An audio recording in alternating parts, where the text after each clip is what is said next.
ईसा से कई शताब्दी पहले भारत भूमि पर एक साम्राज्य था, मालवगढ़। मालवगढ़ की राजधानी थी भारत की प्रसिद्ध नगरी उज्जैन और यहाँ के राजा थे नाबोवाहन, जो कि बहुत ही नेक और प्रजावत्सल्य थे।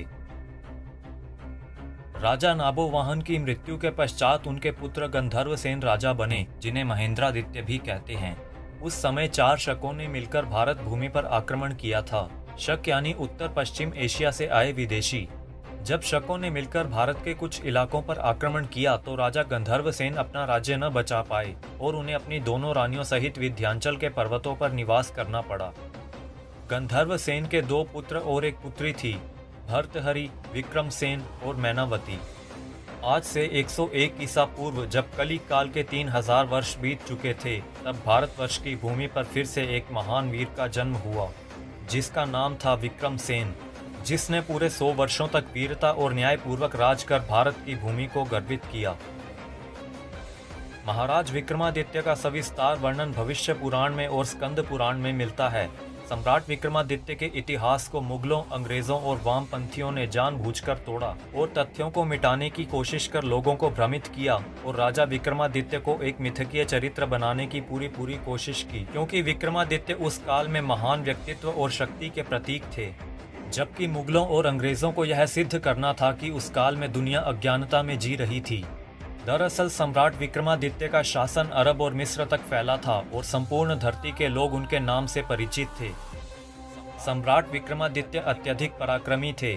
ईसा से 56 ईस्वी पूर्व तक उन्होंने भारत की भूमि से सभी शकों को पराजित कर चक्रवर्ती शासन कायम किया था, जिस कारण उन्हें शाकाहारी भी कहा जाने लगा और इस प्रकार विक्रम युग अथवा विक्रम संवत की शुरुआत हुई। आज भी भारत और नेपाल की विस्तृत हिंदू परंपरा में यह पंचांग व्यापक रूप से इस्तेमाल किया जाता है। सम्राट विक्रमादित्य के शौर्य का वर्णन करते हुए अबुल गाजी लिखता है, जहां पर मार विक्रम का दल आक्रमण करता था, वहां शत्रुओं की लाशों के ढेर लग जाते थे और शत्रु दल मैदान छोड़कर भाग जाते थे। विक्रमादित्य की अरब विजय का वर्णन कवि जरहम किंतोई की पुस्तक सायर उलोकुल में मिलता है। तुर्की की इस्तांबुल शहर की प्रसिद्ध लाइब्रेरी मकतब ए सुल्तानिया में एक ऐतिहासिक ग्रंथ है, जिसमें राजा विक्रमादित्य से संबंधित एक शिलालेख का उल्लेख है, जिसमें कहा गया है, वो लोग भाग्यशाली हैं जो उस समय जन्मे और राजा विक्रमादित्य के राज्य में जीवन व्यतीत किया। वह बहुत ही दयालु, उदार और कर्तव्यनिष्ठ शासक था, जो हर एक व्यक्ति के बारे में सोचता था।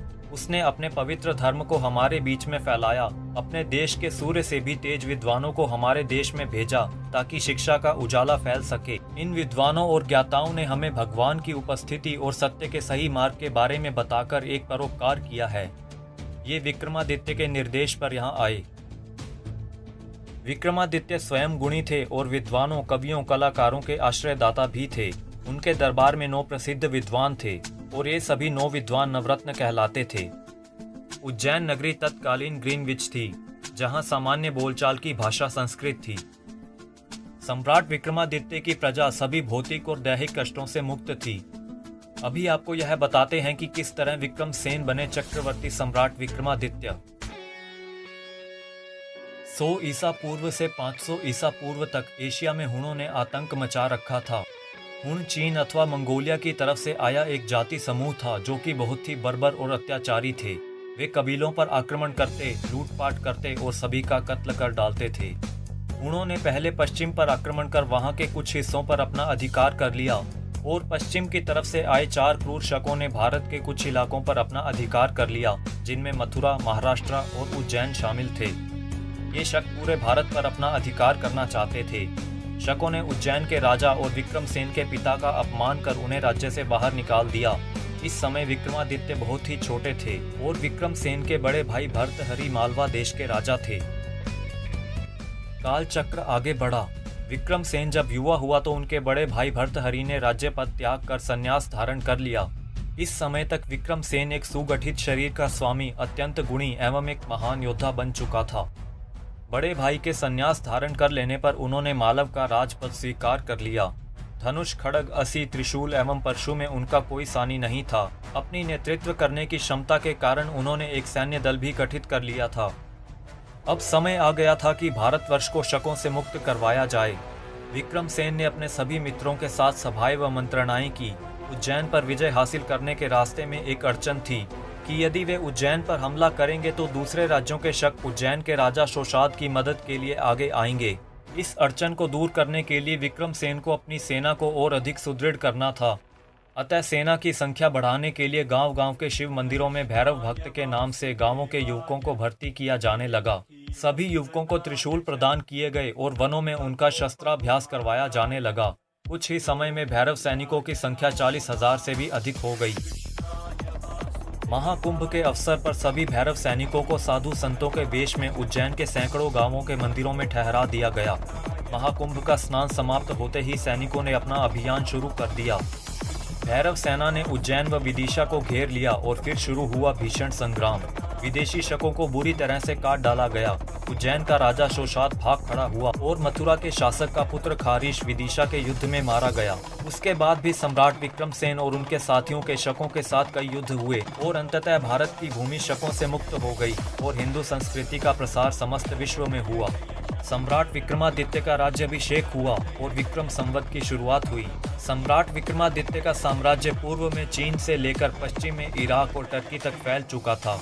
इस्लाम धर्म के आने से पहले मध्य पूर्व के देशों में विक्रमादित्य का साम्राज्य था और यहाँ सनातन संस्कृति का पालन किया जाता था। सम्राट विक्रमादित्य के बारे में अधिकतर जानकारी को बौद्ध काल व मध्यकाल में मिटा दिया गया था। विक्रमादित्य के काल में भारत विज्ञान, कला, साहित्य, गणित, नक्षत्र आदि विद्याओं का विश्व गुरु था। विक्रमादित्य के बारे में प्राचीन अरब साहित्य में वर्णन मिलता है। माना जाता है कि उनका शासन मध्य एशिया तक फैला था। सम्राट विक्रमादित्य की प्रतिद्वंदिता रोमन सम्राट से चलती थी। कारण था कि उसके द्वारा यरूशलेम, मिस्र और सऊदी अरब पर आक्रमण करना और विक्रम संवत के प्रचलन को रोकना। बाद में रोमनों ने विक्रम संवत कैलेंडर की नकल करके एक नया कैलेंडर भी बनाया। सम्राट विक्रमादित्य ने रोम के इस झूठे कैलेंडर का निर्माण करने वाले राजा को उसी के देश में जाकर बंदी बना लिया था और उन्हें अपने देश में लाकर उज्जैन नगरी में घुमाया और बाद में उसे छोड़ दिया। रोमनों ने अपनी इस हार को छुपाने के लिए इस घटना को बहुत ही घुमा फिराकर इतिहास में दर्ज किया है, जिसमें उन्होंने बताया है कि उनके राजा का समुद्री लुटेरों ने अपहरण कर लिया था और बाद में छोड़ दिया था। विक्रमादित्य के काल में अरब में यमन, सबाइन, इराक में असुरी, ईरान में पारस्य और भारत में आर्य सभ्यता के लोग रहते थे। आसुरी शब्द असुर से बना है। कहते हैं कि इराक के पास जो सीरिया है वह भी असूरिया से ही प्रेरित है। सम्राट विक्रमादित्य के काल में दुनिया भर के ज्योतिर्लिंगों के स्थान का जीर्णोद्धार भी किया गया था। इनमें से अधिकतर ज्योतिर्लिंग कर्क रेखा पर निर्मित थे। ज्योतिर्लिंगों में प्रमुख रूप से थे गुजरात के सोमनाथ, उज्जैन के महाकालेश्वर और काशी के विश्वनाथ। माना जाता है कि कर्क रेखा से नीचे 108 शिवलिंगों की स्थापना की गई थी। उनमें से एक कुछ हिंदू विद्वान मक्का में मुक्तेश्वर या मक्केश्वर शिवलिंग के होने का दावा करते हैं।